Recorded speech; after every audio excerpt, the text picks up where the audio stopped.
All right, the most meaningful thing I learned this month, and I'll take back to use in my class this year, is the risk-free activities. Learning how to do podcast. That's something that's totally out of my element. The very first class I started, Dwayne Maynard, he teaches in the same school I do, teaches broadcasting. He read over the syllabus before I did, and he said, "Well, you're gonna love this." He said, "You're gonna have to do an iMovie," and he knows that I don't like to be videotaped, don't like to be recorded, and so I said, "Okay." So I did the iMovie, the bio, and I thought, "Well, that's not bad." Um, and when I was looking about trying to decide where I want to get my master's degree, I knew I wanted to get it in something that would benefit me, and not only me, but benefit the students in my class. And I wanted a technology-based master's degree because it's something I know that I need to do, and just never have done. I've done a little bit, used PowerPoint some here and there, and plan on using a lot more this coming year. But having the risk-free activities and taking the pressure off of using new technology or something that I've never used before, I really enjoyed that. The first podcast I did, I thought, well, it's risk free. I'm gonna do a podcast, do what I got to do, and that's it. When I got through it, I listened to it, and I thought, nah, I don't like that. Got to add something to it to kind of spice it up a little bit. So I played around with it. Finally, got music put in it, um, and I really like that. And I see that's something that I can use in my class, incorporate it into the lectures or whatever. But I plan on kind of getting away from the lectures in the traditional sense, and learning how to use Prezi was real neat. It's like a souped up PowerPoint. You can add the videos and all that kind of stuff in it, the podcast in it, uploading the podcast in the Prezi. I really enjoyed learning how to do that, and I know that the more I do it, the better I'll get at it. Showed my wife Prezi. I said, look at here's what I've been working on for a while. I said, this is something you might can use in your work. And she has to do PowerPoint presentations and meetings and stuff at times, and she really liked that. So I'm gonna sit down with her at some point and show her how to use that. And I'm sure she'll probably be better at it than I am, but that's something I'm going to use in my class. Really going to use that. iMovie, I'm doing an iMovie now, and it's real neat. I think once I get a video camera and stuff, I want to videotape myself doing demonstrations so I can incorporate that into the class structure. Put it in Prezi or whatever, where I can have a little more controlled environment when I'm doing demonstrations. I pre-record them, and then while it's playing, I can be moving around the room, talking and pointing things out during the demonstration while it's on there. Still can do the hands-on demonstrations from time to time, but I think that's to be something different that kids will really enjoy because it'll be something different.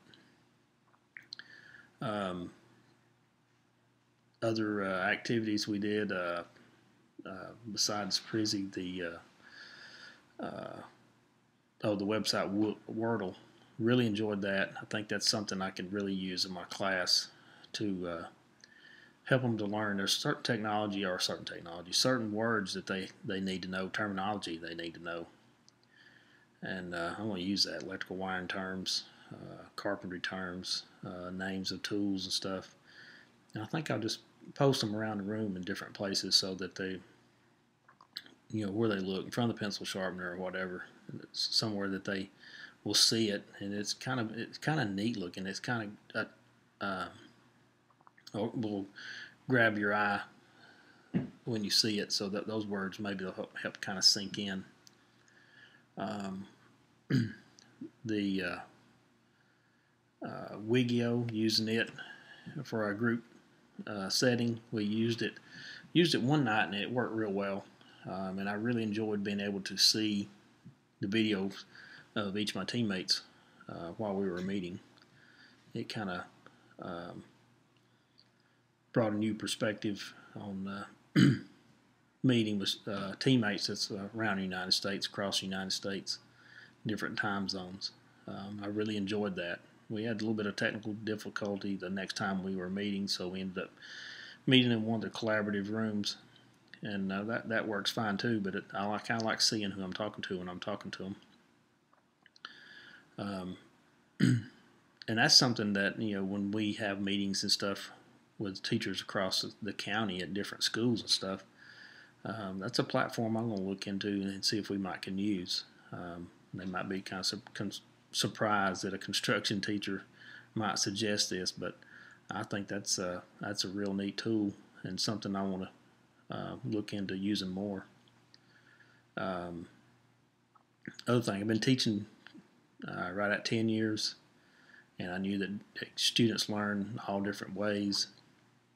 I always knew that, but it didn't really come into a new light, like a light came on or whatever, to me until this class. We're doing the multiple intelligence in the classroom, brain-based learning, reading the 2 books.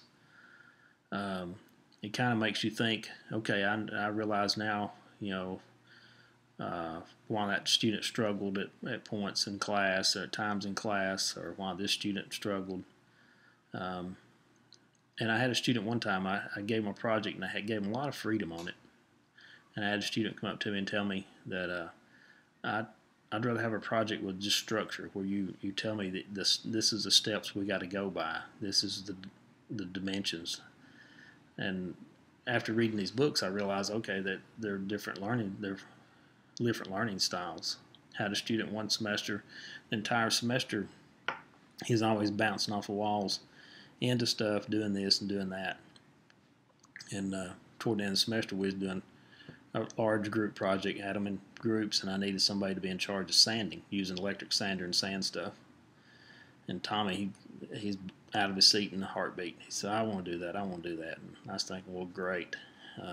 You hadn't devoted a whole lot of time to doing what you're supposed to do all semester, but I went ahead and took a chance on him, gave him the sanders, got him out for him, got him started, and he was great at it. He would have sanded all the paint off all the walls if I'd told him that's what we needed. I talked to my supervisor and told him, I said, look, I found something Tommy's good at. It's all hands-on. He loves it. And he said, well, I'm glad you finally found what his learning style is. And I wish I'd found it sooner. But this class has been great. Really enjoyed the class, and a lot of stuff I'm going to take back to use in my classroom. And I hope the classes we have in the future are just as good as this class.